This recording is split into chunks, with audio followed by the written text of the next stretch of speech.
tôi tha giờ mà thôiไม่ถูกเอาตีไงเป็นภาพที่หาได้สมยากสุดพี่น้องสมัยนี้เปลี่ยนไปหมดแล้วเปลี่ยนไปใส่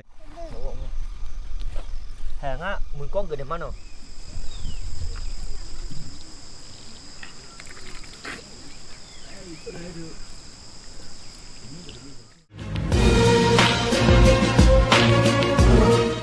สบายดีทุกคนเนาะยินดีต้อนรับเข้าสู่ช่องอาคาน้อ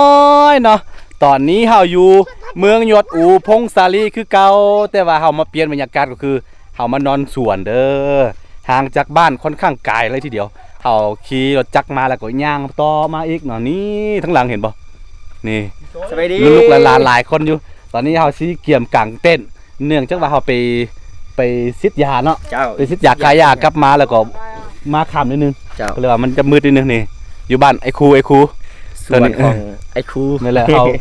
มาสวนนะแล้วก็เลยว่าสิมานอนนี่กางเต้นก่อนตอนนี้สาวครูกำลังแต่งกินก่อนอื่นเอาสิกางเต้นก่อนเพราะว่าไม่ยังก็นี่ใกล้ๆสิค่ำแล้วแหละโอเคทุกคน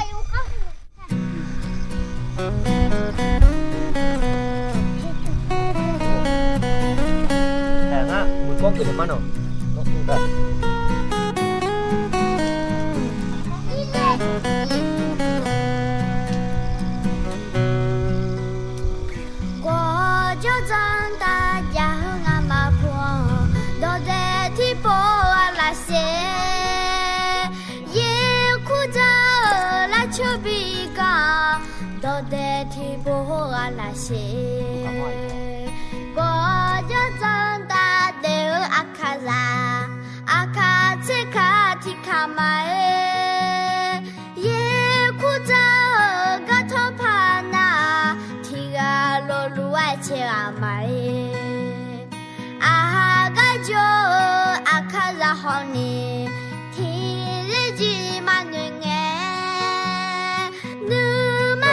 sẽ nhiều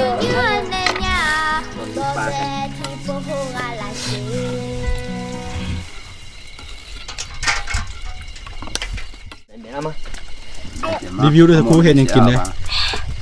มีนางอย่างว่านางควายแล้วก็แกงผักกาดกำลังอ่อนๆแล้วก็นี่คือขวามักซูเด้อแจวแล้วก็ตำแจ่วมีนอส้มมีข้าวอันนี้ข้าวเจ้าบรรยากาศนอนอยู่สวนเด้อนอนเป็นครอบครัวเลย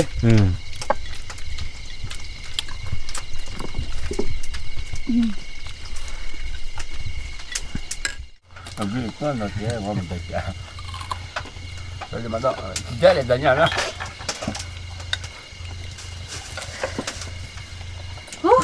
bà bưởi gì rồi bà bưởi quá nhiều năm có mình trả chứ rồi bà không bưởi giờ mà bưởi à nó từ lúc nó khỏi phải bưởi à nó bó có ăn cái gì vậy như gì vậy như sao này món ăn khá không sướng quá à nè mà bốc cái để thử chơi chơi à bố ăn khá không chịu chịu真样没有呢à ta đủ trẻ em à cái đùa phân niên à ta đủ mà nhỉ mà ta đủ nhỉ bao ni cái gì mà để nhỏ này nó có chậm này nó xuống giờ mà đòi ao cha là như thế cái mà đòi là phi là hồi xưa là phi mà nó cứ phi mà nó mặc khơi hả nó chua có lại hay hà mà chua hà它主要个屁股啊，妈的屁开了。ui chú bé giống mình mẹ bất thôi để xem nào ủa lúc mà chẳng lúc là ngọt rồi quá mà bé mà giống mìnhแต่พี่บอกสื่อตรงนั้นเนาะพี่สื่อตรงนั้นยิงตัวจ่าดีป่ะอย่างง่ายจะที่มั้งรู้เลย làพี่khang ngóเอาngó thẳng này rồiเผื่อในจับจับเนี่ย มาอ่ะ มาข้างอ่ะ อ๋อเหรอ คิดว่าจริงจัง là thế là cái đầu cắt nhau đi nào cái đồi này biết chưa rồi mà phía đúng là giờ cái này thôi là phim nga không nèคือพี่ฟังอ่านมันจอยอยู่ thằng anh chọn mai là phim nga cái phía nhau giàu nó mà giàu phải vậy nè giàu giàu cái giàu họ dùng cơ nhưng mà chờ ở đến đây nó sao bây giờ là phim mà chờ โอเคทุกคนนะตอนนี้ฮะก็ หลังจากกางเต้นเรียบร้อยแล้วเขาก็ไปกินข้าวกลางคืนเนาะกินข้าวค่ำมาแล้วเราก็นี่ด่างไฟโอ้บรรยากาศโคตรได้นี่คือพงสาลีมาพงสาลีทั้งทีต้องมานอนป่าแบบนี้แต่ว่าปัญหาที่เขาพบก็คือเขาคิดว่ามันสิบ่หนาวปานนี้นะตอนนี้รู้สึกว่าหนาวแฮงแต่ว่านี่เขาก็เอามาเบิ่งพี่สุดนอนมีหลายอยู่มีผ้าเสื้อมีนี่ ลายพื้นอยู่สุดแล้ว นี่บรรยากาศแล้วก็ทั้งงานไอ้เพิ่นละครั้งงานน้องซ้ายเป็นอย่างหลานเป็นอย่างสินอนย้ายเขาสินอนอยู่นอกนี้2 เต็นกลางเต้นแล้วก็ฝิ่งไฟโอ้สุดๆไปแล้วบ่มีเป็นอย่างแหละดีกว่านี่เนาะนี่คือบรรยากาศเมืองยอดอูพงสาลีคือแต่ว่าเฮาเฮ็ดเป็นอย่างไว้นี่แหละต้องได้กลับมายามตลอดเว้ยเมืองอันนี้เนาะเมืองยอดอูเนาะในตั้งแต่โควิดมาแล้วก็บ่ได้มาน้องแซ่เนาะแม่นแล้ว2 ปีจึงได้กลับมาบ่แม่นในผ่านมานี่ยังได้กว่าปีนึง2 ครั้งปีแล้วก็หลังจากโควิดมาแล้วก็บ่ได้มานี่ก็เป็นครั้งแรกหลังจากที่โควิดหายเนาะไปคือบอกง่ายๆคือพงสาลีเฮาสิทัวร์ไปทุกเมืองเลยเนาะเฮาออกมาแต่เมืองใหม่เมืองขวาเมืองสัมพันธ์เมืองบุญใต้เมืองบุญเหนือเมืองยอดอูยังพงสาลีเนาะเมืองโตเทศบาลพงสาลีเนาะแต่ว่ามันเป็นไม่ได้ที่จริงเนาะเมืองพงแขวงพงสาลีตอนนี้เขาใหญ่มาอยู่เมืองบุญเหนือแล้วเด้อแม่นบ่ใช่มาทางนี้ตอนนี้เขาใหญ่มาอยู่เมืองบุญเหนือแล้วเนาะว่าเป็นไงคือเขาย้ายแขวงย้ายจังหวัดมาอยู่เมืองบุญเหนือเนาะใหญ่มาแล้วตอนนี้สำนักงานต่างๆเนาะห้องล่าห้องการมันยังก็ใหญ่มาอยู่หันหมดแล้วตอนนี้เนาะเรียบร้อยเนาะแต่ว่าใหญ่จากเดิมอยู่ตัวแขวงเทศบาลก็จะอยู่ในเมืองพงสาลีแต่ว่าตอนนี้ใหญ่มาเมืองบุญเหนือเส้นทางที่เราผ่านมาแล้วยังคือว่าบริไทยคลิปมันมาสกูอยู่นะเดี๋ยวขากลับไปเอาซีไทยแขวงไม้พงสาลีให้ทุกคนได้เบิ่งกันเนาะนี่บรรยากาศนี่คือของน้องไซแล้วก็น้องนี่พี่ซิวจิ่งไฟ หมอสุดบรรยากาศหนาวๆ พอดีหนาวแห้งเด้อที่จริงนี่ยังบ่เข้าหน้าหนาวแต่ว่าพงสาลีมันจะหนาวตลอดปีแบบนี้แหละหนาวเนาะ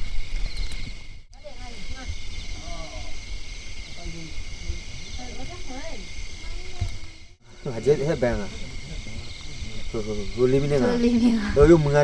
คตรมีความสุขเลยเนาะทุกคน คือหน้าหนาวก็เหมาะแก่กันผิงไฟแบบนี้ ชิมไฟแล้วก็ล้มกัน ผิงไฟแล้วก็ล้มกัน โอ้ยลืมเอาอันนังยำมาเนาะ บ่บอกนี่นะอันนั้นยำมา เนาะให้ละเอามาวะ บ่ เอามาให้ละมาเถอะมาให้มาก็แหละเอาน้ำยำเลยเอาเหล้าขาวแก้มเอา โอ้ยมืดมือก็ได้มืดขึ้นก็ได้ มาพี่เมาตลอด เมายาดอง ถ้าคือเจ๊ลงอ่ะมองเลย Đây à, nên coi nó bị gì? Nó yếu phở. Đây à. กับพงสาลีครั้งแรกในชีวิต อากาศดีหนาวตลอด เลย เย็นเดี๋ยวนี้ก็หนาวแล้วเพราะว่าปกติจะบ่หนาวเลยในอันนั้น ถ้าว่าบนอื่น แมนแต่ว่าพงสาลีนี่คือหนาวตลอดปีเลยแต่ว่าก็ดีอยู่อากาศดีตลอดเนี่ยเกี่ยมนอนละนี่เกี่ยมนอนแล้วบ่ได้อาบน้ำอย่างไรหนาวก็เราจะพูดสิไปล้างหน้าโอเคทุกคนเดี๋ยวเจอกันในมื้ออื่นเด้อมื้ออื่นเช้าเนาะถือว่าเป็นกันว่าพักผ่อนซิวๆ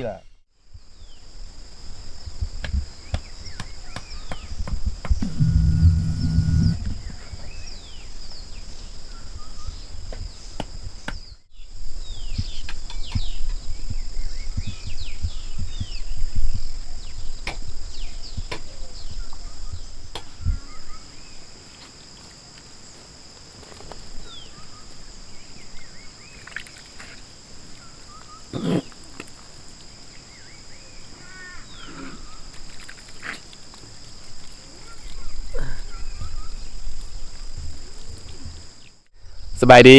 ดีตอนเช้าเนาะตอนนี้หาก็ตื่นมาแล้วก็ไปล้างหน้าเด้อบรรยากาศคือต้องบอกว่าโคตรหนาวถ้าว่าอยู่บอนอื่นเราจะเป็นแบบว่า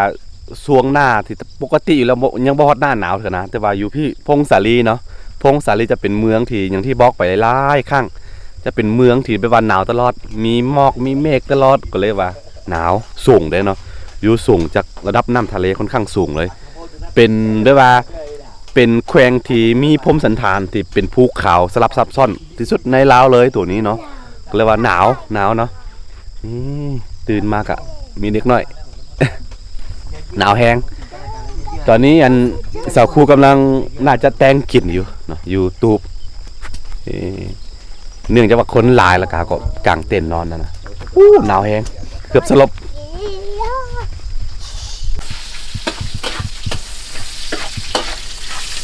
ฮัลโหลเฮ็ดหยัง จะกิน แป้งหยัง มีชิขวานชิแกงเนี่ย นี่หยังยกมาดู มีแถว เมนเทียวภาษาจีนตัวบัวภาษาลาวตัวอื่นเลย มีใบมันจะเป็นมีนั่นแหละ สไตล์เดียวกับมีเส้นอะไรแต่ว่าของจี อน ยู่ในตระกูลเดียวกับมีนี่เหรอเดี๋ยวจะมีคือไทยบุมีเนาะก็มีไทยเราบุเห็ด เอาน้ำไปด้วย เป็นได้แต่เสียงค โอ้ผู้สืบนาวลายมือนี้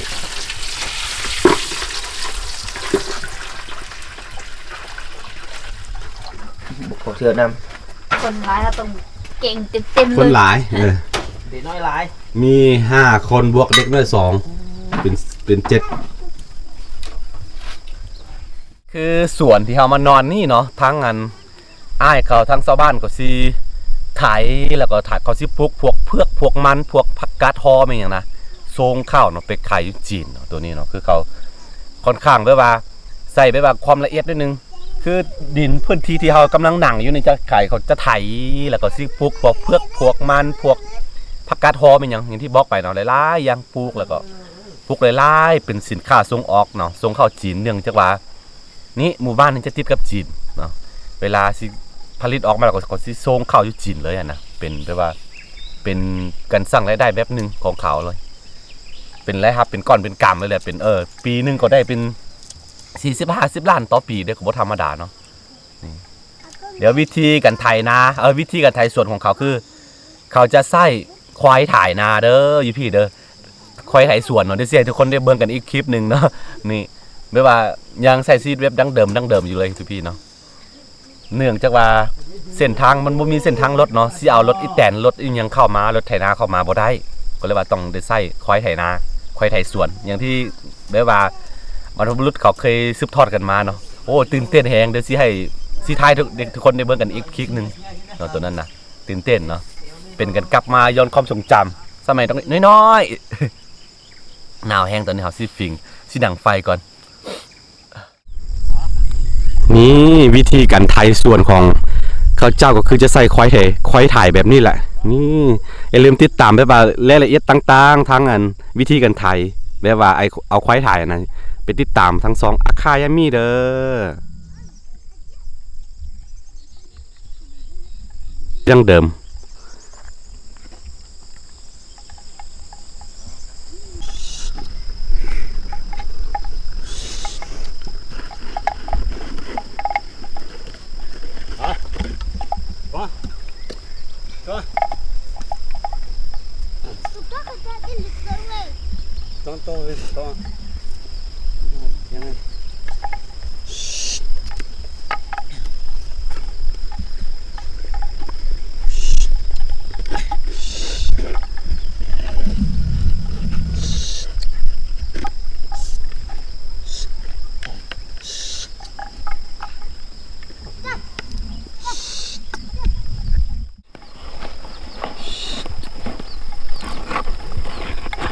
เป็นภาพที่หาได้สมยากสุดพี่น้องสมัยนี้เปลี่ยนไปหมดละ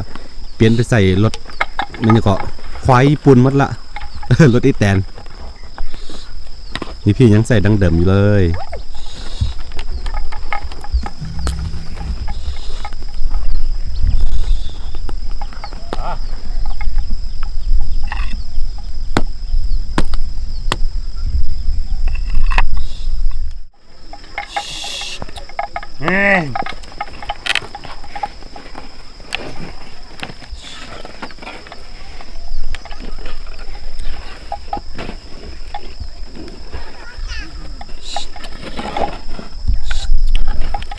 ดี๋ยวหลายคนสิหาว่าเป็นกันว่าทารุณสัตว์เนาะที่จริงมันเป็นวิถีเนาะวิถีชีวิตของเขาอ่ะนะคือเขาเลี้ยงสัตว์เลี้ยงงัวเลี้ยงควายมันอย่างไรก็เพื่อตอบสนองหรือว่าบริโภคเนาะหรือว่าเอาไว้ใส่เอาไว้ขายคือเลี้ยงเพื่อเลี้ยงไว้เพื่อเลี้ยงปักเลี้ยงห้องตัวเองอ่ะนะถ้าเลี้ยงไว้แล้วบ่มีประโยชน์ต่อตัวเองเขาก็บ่เลี้ยงมันเสียเวลาเสียหลายๆอย่างเนาะเพราะฉะนั้นมันเป็นวงจรชีวิตมันเป็นวัฏจักรชีวิตเนาะมีผู้กินมีผู้ใส่มีผู้ใส่แรงงานประมาณนี้แหละทุกคนเนาะบ่ว่ากันเนาะนี่คือวิถีชีวิตของเขาเจ้าเนาะนี่หาชมได้ยากแล้วเด้อวิถีแบบนี้เนาะคืออย่างที่บอกไปหั่นแหละส่วนหลายในเมืองมันยังก็จะหันไปใส่วิธีแบบว่าใส่รถอีแตนหมดแล้วเนาะ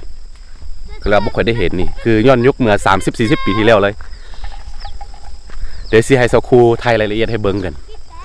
ทาง2อาคายามิโอเล มาคอเล่ กินข้าวกันเนาะทุกคน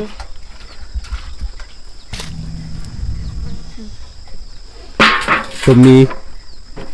ถ้าจีเวลันตัวเบกับเบ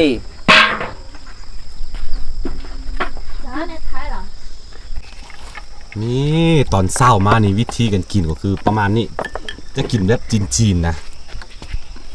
早店起早店吃早店面条嘛中国面条中国是面条啊นี่มันน้อยๆแบบนี้ก็ใส่ไม่ถูกเก่งขึ้นเลยนี่เอาไว้ใหญ่มาเบิ่ง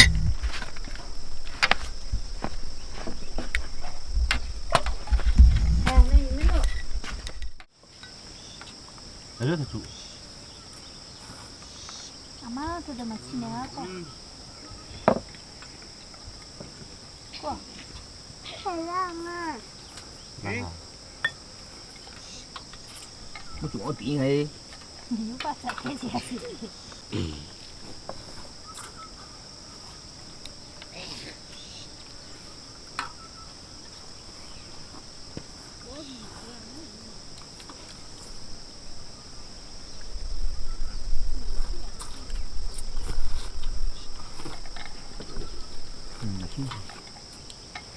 么？这不嘛莫哩哩，让我个好，说好了。这个是这不嘛莫哩哩。แล้วพี่แนวมือว่าเลย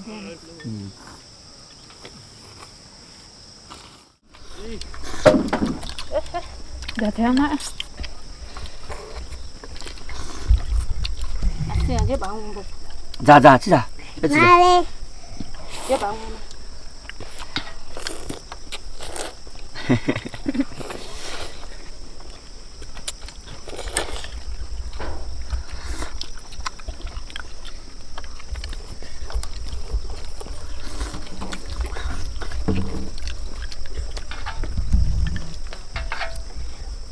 พี่เนี่ยไหนพี่เนี่ยติดตัวมาที่เชื่อโอเคทุกคนเฮามานอนอยู่สวนใน2 มื้อ2 มื้อกับ1 คืนมานอน2 มื้อมาเมื่อวานนี่แล้วก็นอนมื้อคืนนี้แล้วก็กลับมามื้อนี้นะคือตอนนี้เฮาสิออกไปยังหมู่บ้านกันแล้วเป็นได้ความรู้สึกเอาคู่เบาเบิ้ง โอ้ยคือผู้ซีบรรยายเลยได้เห็นวิถีชีวิตของเขาเจ้าแบบเดิมแม่นแหละเคยแต่ได้ยินพ่อเฒ่าแม่เฒ่าเขาเล่าให้ฟังว่าเคยอาศัยแบบว่าใส่ชีวิตแบบนี้นะแล้วตอนนี้คือมาเห็นตัวจริงเลยแล้วก็เข้าใจถึงวิธีของเขาเจ้าสมัยก่อนพี่เนาะขึ้นภูไปปู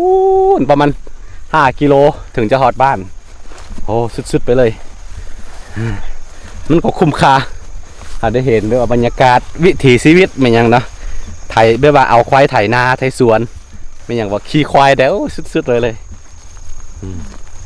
โอเคทุกคนสำหรับคลิปนี้ก็เป็นคลิปด้วยว่ามาผจญภัยอยู่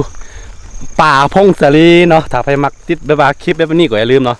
ติดตามเรื่องราวการใช้ชีวิตของเขาได้ทางช่องอาคาน้อยเด้อเดี๋ยวเจอกันในคลิปหน้าทุกคนสบายดีตอนนี้รู้สึกว่าเหมื่อยแห้งอะนะทางได้ยางขึ้นภูขึ้นดอย